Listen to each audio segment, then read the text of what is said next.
Okay, in this video I'm going to share my reading list with you, and I think I would like to let you know that my background is as English literature student, so somehow my reading list will be influenced by my educational background. As you can see from the first list, this will be the mandatory reading for English literature students. As you can see, well, I can say now and then you will see some of these works. Beowulf, Shakespeare, of course, it's super mandatory, obligatory for English literature students to read his works. Romeo and Juliet, Hamlet, Othello, and so forth. William Wordsworth, the selected poems, Frankenstein, The Great Gatsby, of course, and then the plays from Samuel Beckett, Oscar Wilde, The Canterbury Tales, Pride and Prejudice.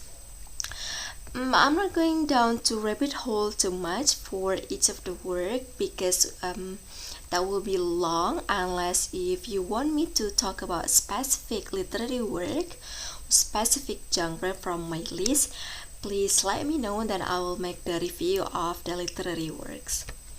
Okay, next one. Jane Eyre by Charlotte Bronte, Little Women, selected poems of Emily Dickinson, Pride and Prejudice. Again, that's because I love the book, like I have several versions from different publications. Okay, the question is, I find it challenging what to include and exclude from the reading list because of course I couldn't put everything I have read before. That's why it's reading list. Then how do I manage the list? That's by answering this question, why do I hold them dearly to my heart? That's because for sure something that makes me feel alive again. So it's like after reading this particular work, it just makes me, oh, I feel alive again. The reasons why, perhaps because of the genre, the plot, theme, issue, conflict, story, setting, whatever it is from the literary work. Okay, more works. Agatha Christie for the detective stories, The Bell Jar, Sylvia Plath, I Know Why the Catchbird Sings by Maya Angelou, my all-time favorite, because now and then I'll come back to this book and it reminds me that how complex this life is and how to be and remain good no matter how circumstances in our life. That's why I really love this one. And The Bluest Eye by Toni Morrison. Some more. And The Happy Prince by Oscar Wilde, Daddy Long Legs. I love William Somerset Maugham. I could say like almost all of his works, including his short stories. I love them.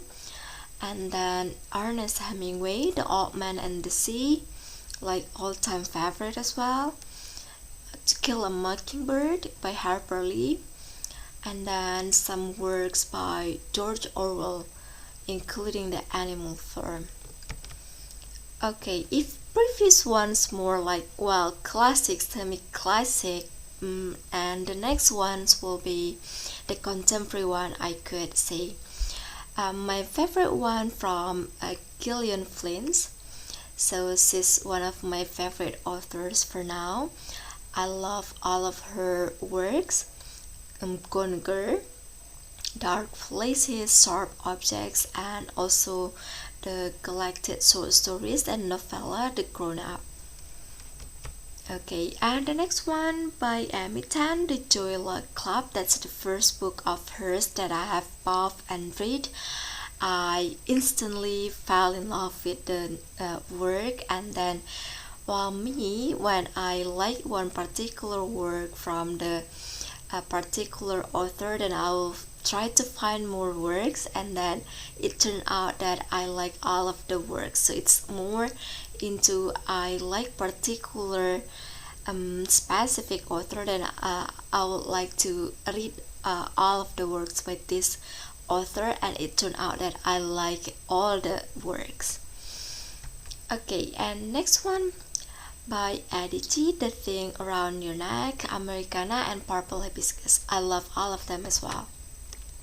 The Girl on Train and My Glass Heart, Lab Girl by Hope Jahran. I even wrote some analysis for this and I submitted it as my publication. And next, male author Orhan Pamuk, also incredible works by him, but I love the most A Strangeness in My Mind. I could say that his work has strong historical setting.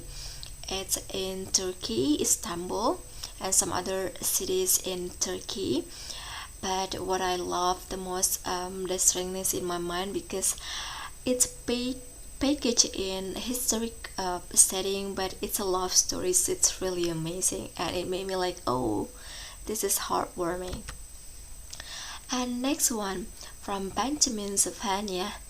I could remember that the first work that I read of his is the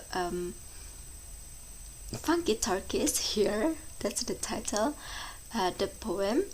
And because I really like it, I tried to find more of his works, and I like all of them, like Face, The Terror Kid, The Teacher's Dad, and some more. And then more works. George Saunders, Fox 8, it's amazing, the narrative. And then The Code of Small Things by Arundhati Roy. And Nick Boyce, Sympathizer, Reluctant Fundamentalist. And Jan Martel, The High Mountains of Portugal, Life of Pi, and Self. And the next one by Khalid Hosseini, A Thousand Splendid Suns. That's one of my favorite as well. Reading this novel successfully made me cry, not only once but several times. It's just so crazy how terrible the life the main character needs to endure from the very beginning until the end. And I love young adult and novels, literary works by Holly Gordon Sloan, Counting by Seven, Stuart, The Night Owl, and The Dogfish, The Girl Who Could Fly. And then more picture book and also graphic novels. Persepolis, that's really incredible. Wonderful work, Embroideries, and El Devil. Okay, and these are some more examples of the graphic novels. I love all of them. Caroline, Hamlet, see, even the Hamlet is classic, but for now it's even contemporary because it has the graphic novel and some more reading levels for Hamlet and William Shakespeare's work. Okay, these 4 short stories. Well, I could say for 50 great short stories, there are international stories as well, including the translation. The same with International Story by SPEC. So it's the anthology with guidelines for reading and writing about fiction, but it turns out that it's for international stories, so it's not only for English literature students but for international stories. Okay, and next, this will be for children literature. If I could redo it all over again, I would like to study children literature. I'm in love with children literature. I'm crazy about children literature and middle grade stories, young like young adult. But again, I'm not gonna rabbit hole too much. But if you want me to review particular book or genre, just let me know and I will do it for you. Why do I love children literature? Because for me it's really rewarding. It offers stories that channeling my inner child. So it's like classic complex depth issues, but in children literature it's more in simple way. So it's pretty much allegorical, plainly presented to you, how it's been presented and how it's lead to extracted in the story in a simple way. That's why it's always successfully touched my heart. Okay, well, we can say that children literature is written by adults, but it's intended for children, and I could say that me as adult enjoyed as much as children did. And there is much value, and you'll experience so much feelings. Every single feeling is valid and valuable. It's wonderful. Joy is so much fun that will make me smile when I read children literature. The Giving Tree, my all-time favorite. So if you pay attention to this, like tree, the memory tree, we are together, and then the setting and the picture is tree, and the tree by Neil Layton. So it's not only that I'm interested in children literature, but also gender and feminism, and to be more specific, it's eco-criticism. Okay, more picture books, Being a Gotta, and then Fiona Wood, Hiding Haiti. It's about personality, and A Dot in the Snow, Sunny Side Up, and more. Oh, amazing! The Adventure of Tintin, and Dr. Seuss. Like, I love all of his works, and then also by Annette Bladden. Despite the politics, the conflicts, and the critics towards these works, I love all of them. I enjoyed the books, me when I was a child, and now me as an adult, as much as equally. Okay, well, this is translation. Like I have told you previously, that for English literature students, this not included in the list because it's translation, and it's supposed to be for English, for Russian literature. But I know for some campus and faculties, they also discuss international stories, and let's say including the translation.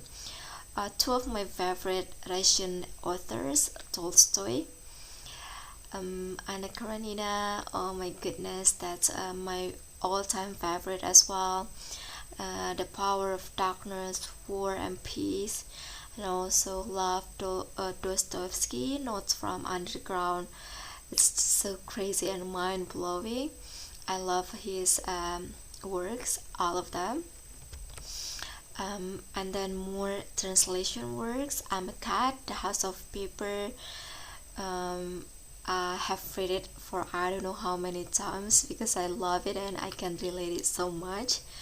And then The Vegetarian by Han Kang, Human Eggs, and The Little Prince.